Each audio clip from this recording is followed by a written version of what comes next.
morning. Good morning POB. Teachers of Bihar के school on mobile में आप सभी का स्वागत है।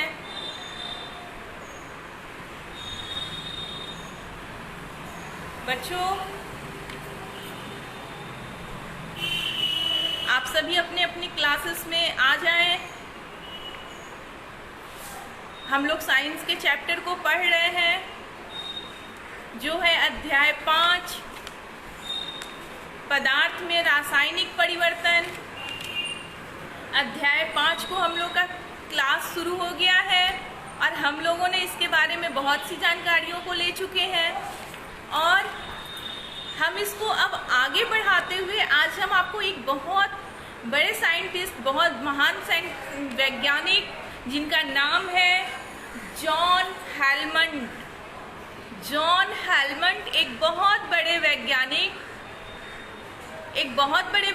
हैं। जॉन हेलमंड, उन्होंने सबसे पहले बताया कि कार्बन डाइऑक्साइड एक गैस होती है। उन्होंने प्रयोगों के आधार पर इस कार्बन डाइऑक्साइड गैस के बारे में बताया। तो आज के हमारे वैज्ञानिक कौन से हैं बच्चों? जॉन हेलमंड, जो आप लोग याद रखेंगे वैज्ञानिक का नाम। और इन्होंने क्या बताया? कार्बन डाइऑक्साइड गैस के बारे में, जो कार्बन डाइऑक्साइड हम लोग अपनी सांस के द्वारा छोड़ते हैं। कार्बन डाइऑक्साइड गैस को हम लोग अपनी सांस के द्वारा छोड़ते हैं। उस कार्बन डाइऑक्साइड को जॉन हेलमंड ने 1630 ईस्वी में बताया। तो बच्चों, आज हम लोगों को इसी कार्बन डाइऑक्साइड के बारे में जानना है कि इनकी कहानी कैसे है। कार्बन डाइऑक्साइड की कहानी को जानना है तो हम लोग सबसे पहले इसको जाने कि जॉन हेलमंड में आपका H, John JOHN HELMONT। John Helmand ने बताया, जो आप लोग कार्बन डाइऑक्साइड को जानते हैं उसको किसने बताया? जॉन हेलमंड ने बताया। और उन्होंने बहुत महत्वपूर्ण कार्य किया कार्बन डाइऑक्साइड गैस को, इसको बनाने का। कैसे हम लोग इसको समझते हैं? तो जॉन हेलमंड ने सबसे पहले क्या, जो कोयला आप लोग लेते हैं,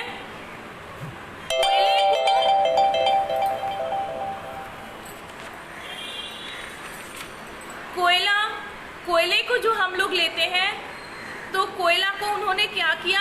जलाया। कोयले को ही हम लोग चारकोल भी बोलते हैं।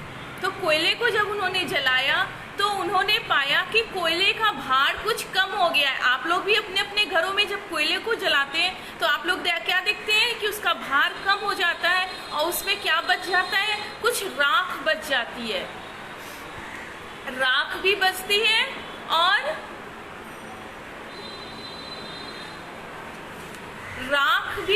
है और उससे क्या निकलता है?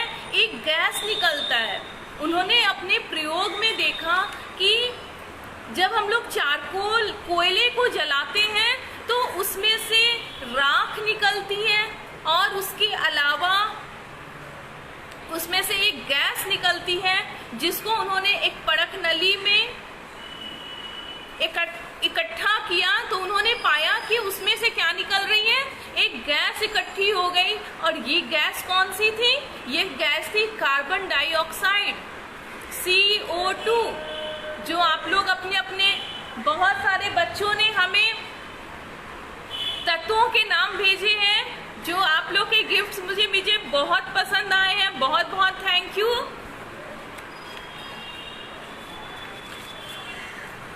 तो ये जो कार्बन डाइऑक्साइड गैस मिली, कार्बन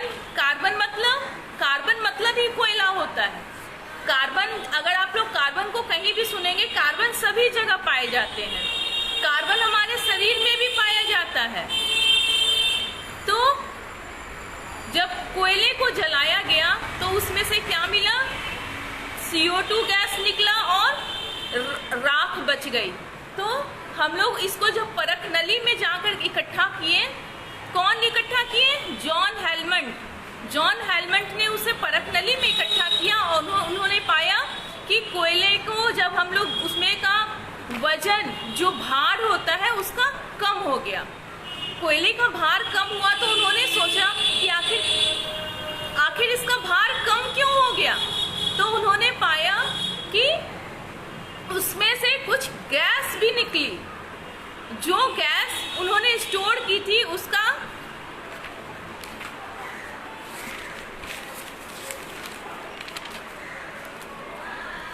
नाम उन्होंने दिया वुड गैस। वुड मतलब क्या होता है? लकड़ी मतलब वुड। आप लोग अपने अपने किताब में भी देख रहे हैं, पेज नंबर 68। अगर आप लोग बच्चों के पास किताब है तो आप लोग खोल लें। तो उन्होंने उसका क्या नाम दिया? Would gas. वुड मतलब लकड़ी का गैस। कौन सा? CO2, carbon dioxide. उन्होंने सूक्ष्म जीवों द्वारा किण्वन और कुछ प्राकृतिक गैसों में भी इसकी पहचान की। तो बच्चों, जब आप कुछ बड़े हो जाएंगे, जब आप अगले क्लास में जाएंगे तो आप लोग किण्वन को भी जानेंगे, सूक्ष्म जीव को भी जानेंगे। अभी मैं आपको थोड़ा सा बताती हूँ इसके बारे में। तो सूक्ष्म जीव क्या होते हैं? ऐसे छोटे जीव जो हमें अपनी खुली आंखों से नहीं दिखाई देते, उन्हें सूक्ष्म जीव कहते हैं। इन्हें देखने के लिए हमें क्या चाहिए? माइक्रोस्कोप चाहिए। हम लोग सूक्ष्मदर्शी की सहायता से इन्हें देखते हैं। आप लोग किण्वन, आप लोग की किताब में 68 पेज नंबर पे किण्वन भी दिया हुआ है, जिसे इंग्लिश में कहते हैं फर्मेंटेशन। तो फर्मेंट करने क्या? आप लोग जब जलेबी बनाते हैं, चाहे डोसा बनाते हैं, तो उसके लिए हम लोग क्या करते हैं? सबसे पहले घोल को बनाकर उसको हम लोग थोड़ी देर के लिए छोड़ देते हैं। तो वो घोल क्या होता है? अपने आयतन में बढ़ जाता है। ये कैसे होता है? सूक्ष्म जीवों के कारण होता है। ये फर्मेंटेशन के कारण उसकी आयतन में उसकी जो हमारा जो घोल है वो बढ़ जाता है। या आप जलेबी के घोल को भी देखते हैं, जब आपकी मम्मी उनको बना के रखती हैं तो वो जब उसको थोड़ी देर बाद जब जाती हैं बनाने के लिए तो उसका आयतन बढ़ जाता है। तो ये आयतन का बढ़ना कैसे हो पाता है? कार्बन डाइऑक्साइड गैस के कारण हो पाता है, क्योंकि उसके अंदर बैक्टीरिया होती है, जो से आप ये सारी बातों को आगे के क्लास में और बेहतर ढंग से पढ़ेंगे। तो आज के क्लास में हम लोग थोड़ा सा जानते हैं सिर्फ किण्वन को, कि किण्वन किसके कारण होती है? छोटे सूक्ष्म जीवों बैक्टीरिया के कारण होती है। तो बच्चों, इस तरह से हम लोग 1630 ईस्वी में जॉन हेलमंड ने तो बता दिया कि कार्बन डाइऑक्साइड नाम की एक गैस होती है, जिसको उन्होंने वुड गैस नाम दिया। इसको आगे चल के फिर इसको जोसेफ ब्लैक ने, एक और दूसरे वैज्ञानिक, उन्होंने 1756 ईस्वी में जोसेफ ब्लैक नाम के एक वैज्ञानिक इसको और अच्छे से बताएं, इसके गुणों के बारे में बताएं, क्योंकि सभी जगह अच्छाई होती है, बुराई होती है। तो कार्बन डाइऑक्साइड में भी अच्छाई है, बुराई भी है। कार्बन डाइऑक्साइड हमारी जो गैस है, इसे हम छोड़ते हैं तो इसे कौन ग्रहण करता है? इसे कौन ग्रहण करता है? कार्बन डाइऑक्साइड को। जो गैस हम लोग छोड़ देते हैं, इसको कौन ग्रहण करते हैं? पेड़ पौधे ले लेते हैं। तो हर चीज को इन्होंने, जोसेफ ब्लैक ने, एक और साइंटिस्ट, दूसरे वैज्ञानिक, 1756 ईस्वी में एक दूसरे वैज्ञानिक जॉन ब्लैक ने इसे बताया कि इसमें कितने गुण भी हैं, किसमें? कार्बन डाइऑक्साइड में। तो उन्होंने क्या किया? बच्चों, आप लोग कभी चूना देखे?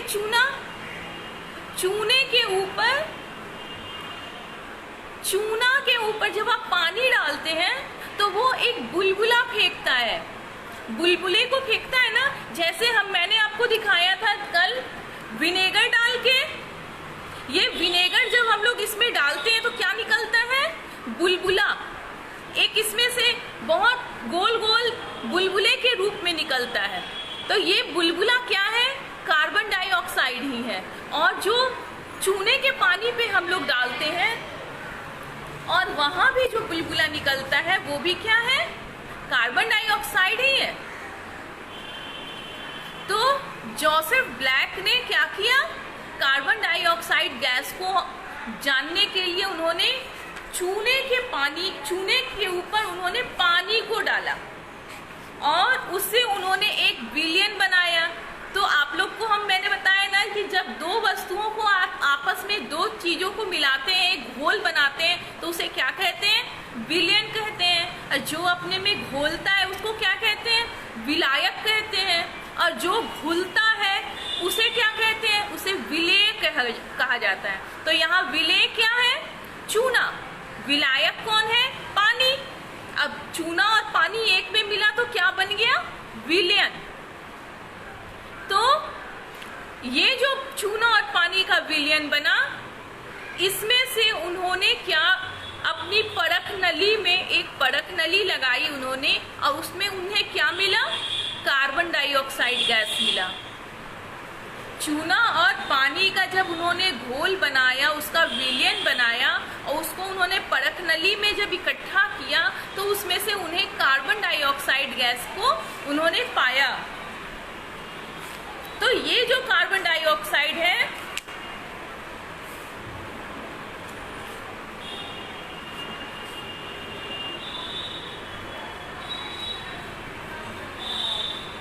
उन्होंने भी अपनी इस प्रक्रिया में पाया कि जीवों में श्वसन मतलब हमारा सांस का ग्रहण करना और छोड़ना ही क्या कहलाता है, श्वसन कहलाता है। तो जीवों में श्वसन और सूक्ष्म जीवों द्वारा किण्वन, इस प्रक्रिया में क्या बनती है, कार्बन डाइऑक्साइड बनती है। जीवों में श्वसन कार्बन डाइऑक्साइड के द्वारा होता है, और जो सूक्ष्म जीवों के द्वारा जो किण्वन की प्रक्रिया होती है, किण्वन यानी फर्मेंटेशन, जो मैंने आपको बताया, जो कोई पदार्थ को हम लोग थोड़ी देर के लिए रख देते हैं। अच्छा बच्चों, आप बताइए, आप लोग अगर अभी गर्मी का दिन है, आप लोग सुबह का भोजन बना हुआ अगर वो बच जाता है शाम में, तो वो क्या हो जाता है, वो खराब हो जाता है ना। ये भोजन का खराब होना भी किसके कारण होता है, सूक्ष्म जीवों के कारण होता है। भोजन हमारा जब बना हुआ भोजन खराब हो जाता है, ये किसके कारण होता है, सूक्ष्म जीवों के कारण। सूक्ष्म जीव भोजन को खराब करने का भी काम करते हैं, भोजन को अच्छा भी करते हैं, जलेबी बनाने का काम करते हैं, डोसा, इडली, सांभर, ये सारे चीज हमारे सूक्ष्म जीवों के द्वारा बनते हैं। तो हमारा भोजन भी खराब किसके कारण ही होता है, सूक्ष्म जीवों के कारण ही होता है। तो सूक्ष्म जीव भी हमारे अच्छे मित्र भी हैं और शत्रु भी हैं, बुरे भी हैं और अच्छे भी हैं। तो हमारा जो ये, अच्छा बच्चों, हम लोग गैस कौन सी लेते हैं श्वसन में, श्वसन क्या है, लेना और छोड़ना। तो हम लोग कौन सी गैस लेते हैं श्वसन के रूप में, हम लोग लेते हैं ऑक्सीजन को। श्वसन के रूप में हम लोग कौन सी गैस लेते हैं, ऑक्सीजन को, और छोड़ते कौन है, कार्बन डाइऑक्साइड। तो ऐसे हम लोग एक और गैस को हम लोग समझते हैं ऑक्सीजन, O2, वेरी गुड, बहुत अच्छे। तो ऑक्सीजन O2 को समझना है, तो इसके लिए हम लोग क्या लेते हैं, एक परख नली या सीसी को पानी से पूरी तरह भर दीजिए।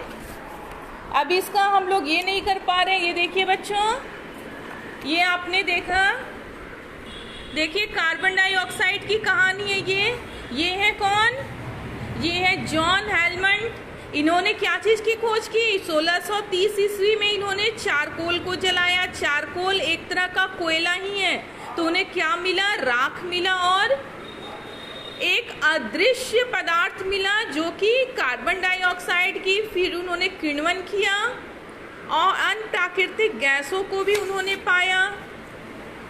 फिर उन्होंने जोसेफ ब्लैक कार्बन डाइऑक्साइड के गुणों को विस्तृत रूप में बताया।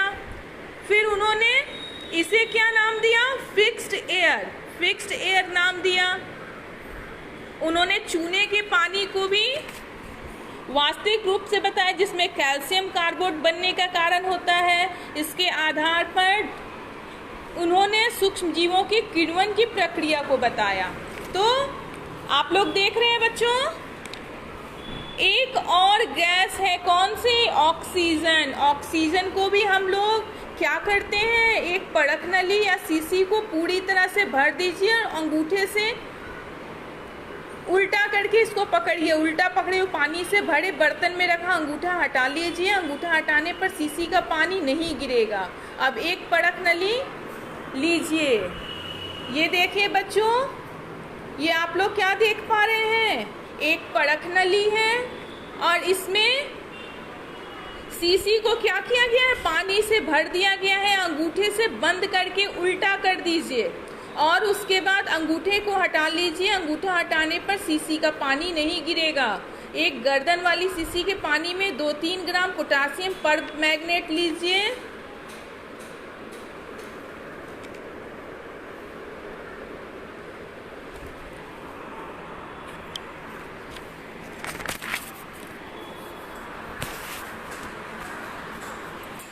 तो बच्चों, इसको हम लोग थोड़ा कल समझते हैं, ठीक है?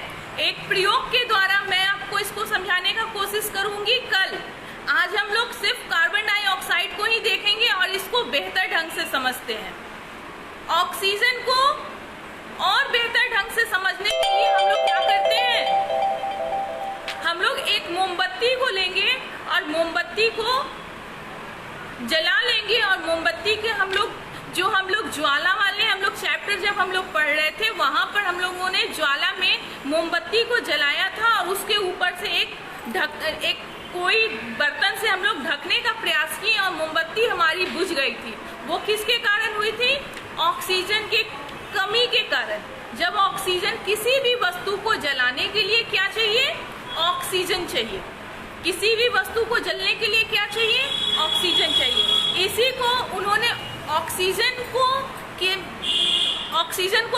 किसने बताया? कौन से वैज्ञानिक ने बताया कि किसी भी वस्तु को हमें जलाने के लिए ऑक्सीजन चाहिए? वो है जोसेफ प्रिस्टले। जोसेफ प्रिस्टले ने हमें बताया कि किसी भी वस्तु को जलाने के लिए क्या चाहिए?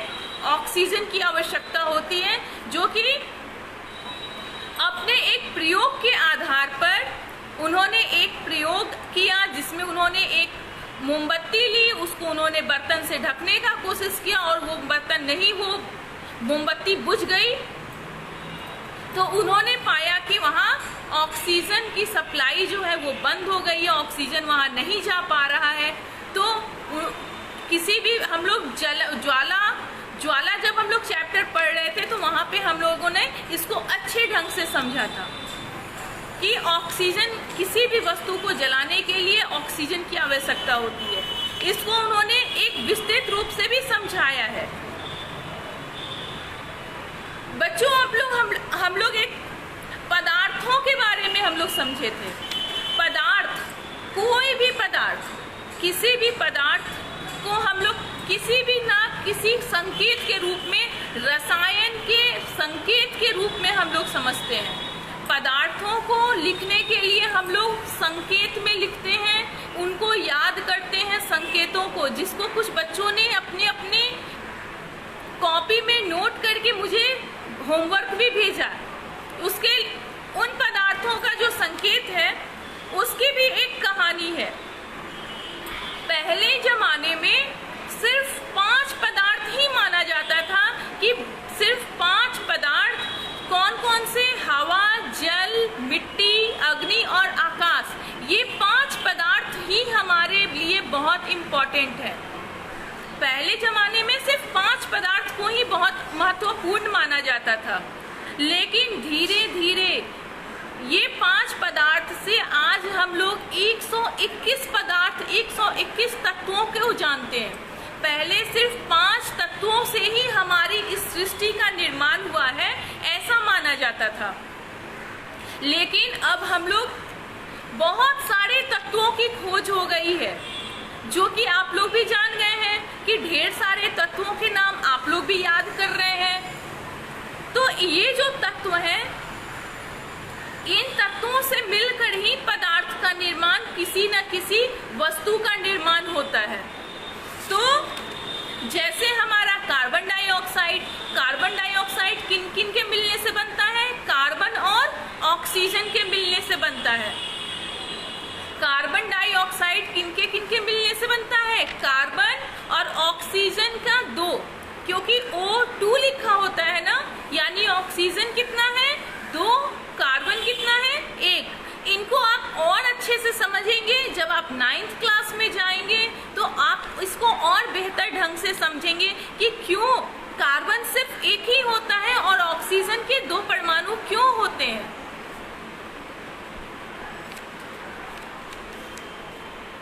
एक 106 से भी ज्यादा आज तत्वों को जानकारी मिली हुई है।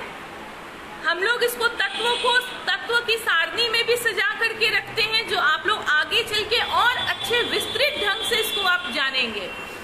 अभी आप लोग थोड़ा ही जानिए कि हाँ, आप लोग रासायनिक संकेतों को जानिए, उसके नामों को याद कर लीजिए।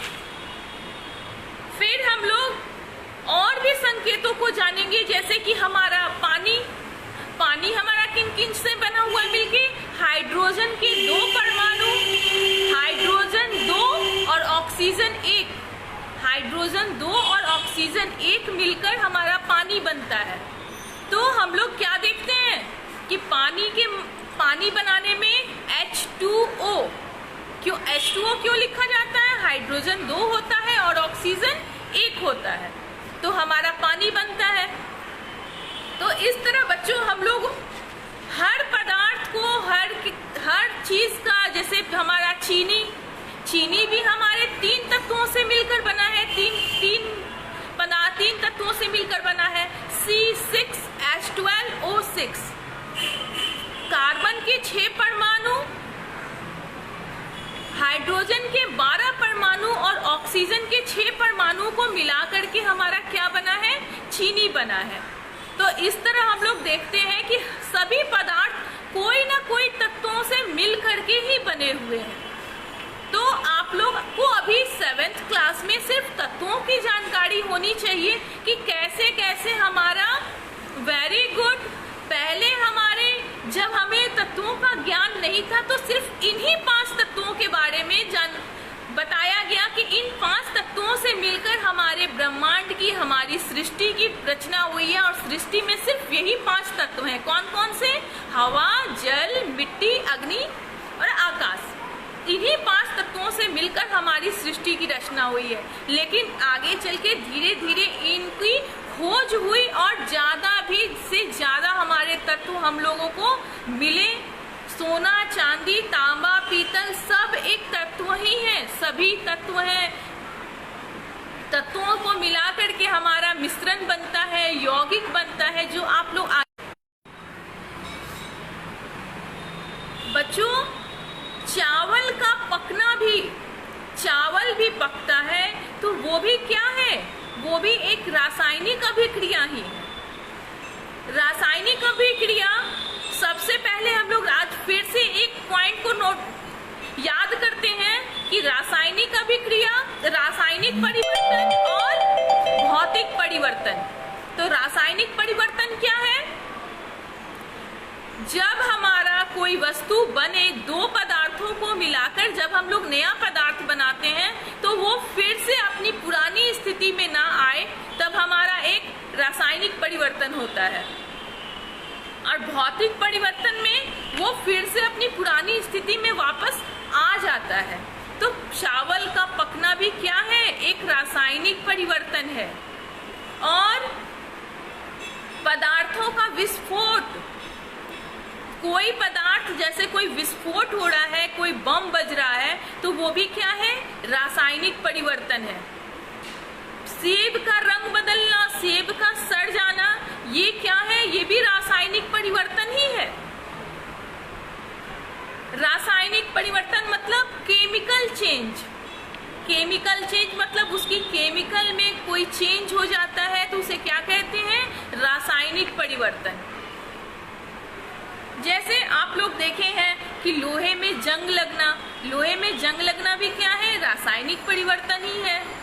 और हमारा भोजन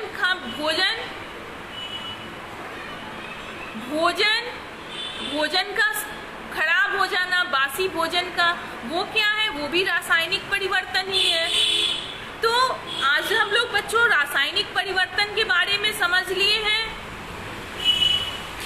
एप्पल का सड़ना भी रासायनिक परिवर्तन है। Very good. तो बच्चों आप लोग छोटी छोटी बातों को आज फिर से याद करेंगे, जैसे कि आपके किताब में दिया गया है पोटेशियम परमैंगनेट। तो आप लोग इसको याद करेंगे। पोटेशियम परमैंगनेट को कहते हैं KMnO4। KMnO4 को क्या कहते हैं? Potassium permanganate. तो आज आप लोग फिर से आप लोग को होमवर्क में क्या रहेगा? पोटेशियम परमैंगनेट को जब हम लोग गर्म करते हैं तो हमें क्या मिलता है? ऑक्सीजन और अन्य पदार्थ मिलता है। तो बच्चों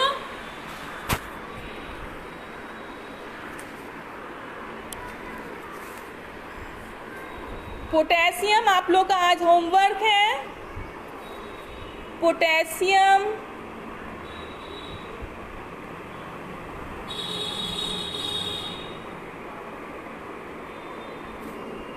आप लोग याद करेंगे। पोटेशियम परमैंगनेट क्या है? KMnO4। इसको जब हम लोग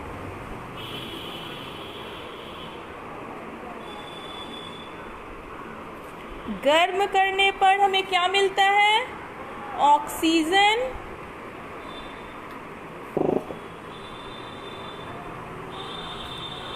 प्लस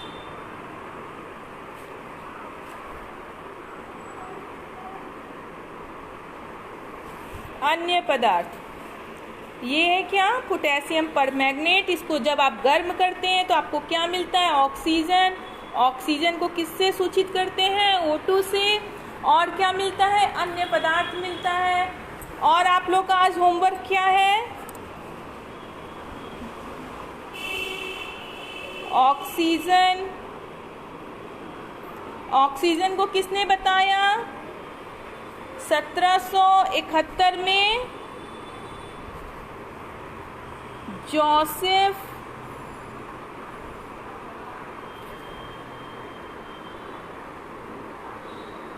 प्रिस्टले ने बताया। और कार्बन डाइऑक्साइड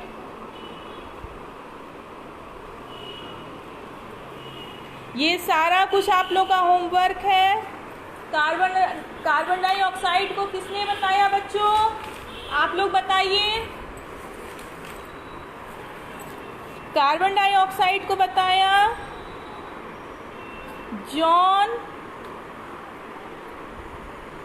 हेलमंट। इन्होंने कब बताया? 1630 में। 1630 में जॉन हेलमंट ने कार्बन डाइऑक्साइड को बताया कि और क्या है? CuSO4। इसे क्या कहते हैं? Copper sulphate.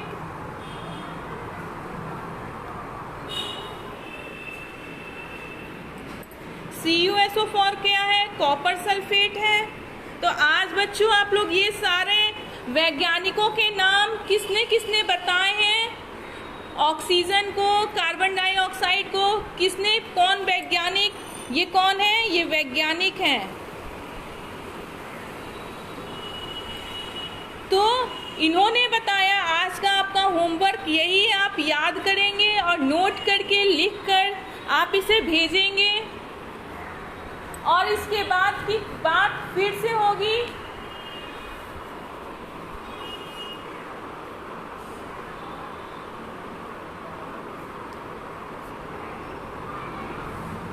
ये क्या है? चूने का पानी।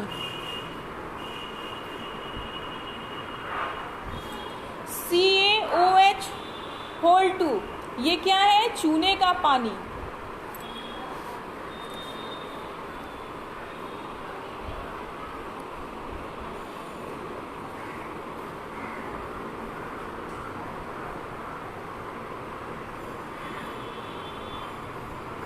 कैल्शियम सल्फेट CaSO4, ये क्या है? Calcium sulphate. Calcium hydroxide,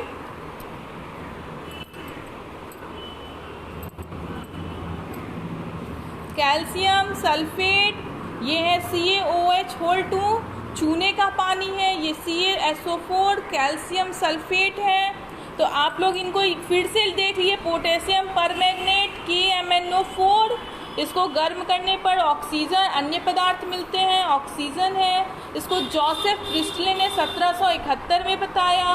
carbon dioxide John Helmand ने 1630 में बताया। CuSO4 कॉपर सल्फेट, CaOH2 चूने का पानी, CaSO4 कैल्शियम सल्फेट। तो बच्चों,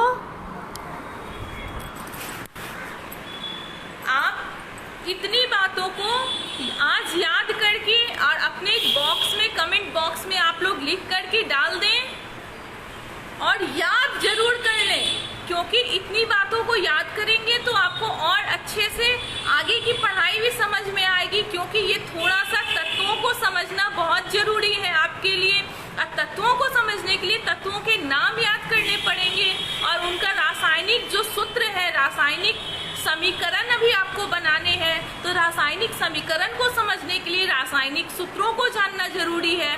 तो हम लोग थोड़ी थोड़ी स्टेप बाय स्टेप आगे बढ़ेंगे और धीरे धीरे हम लोग समझने का प्रयास करेंगे। तो बच्चों, हमारा समय तो हो चला है।